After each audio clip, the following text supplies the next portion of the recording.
Hello mga kakusina! Andito na naman tayo sa kusina ngayon. Magluluto na naman tayo ng ibang ulam.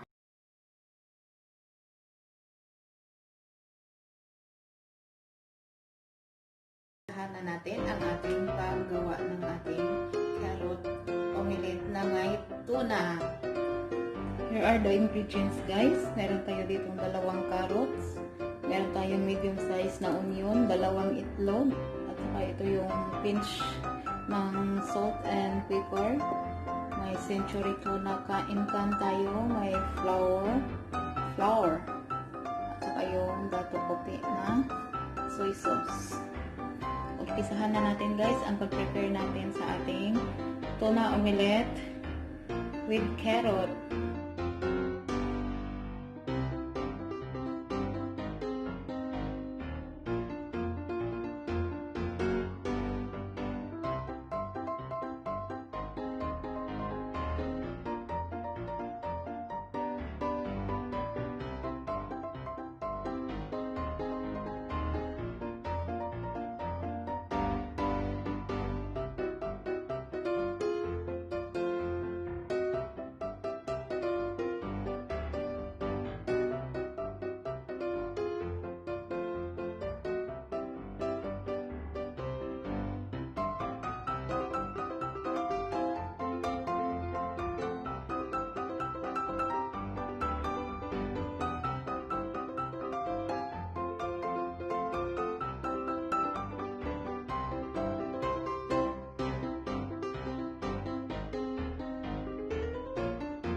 Ito na po ang ating naluto, guys. Ang ating carrot with tuna omelette. Napakasarap niya, guys.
Guys, luto na ang ating fried rice with vegetable and egg.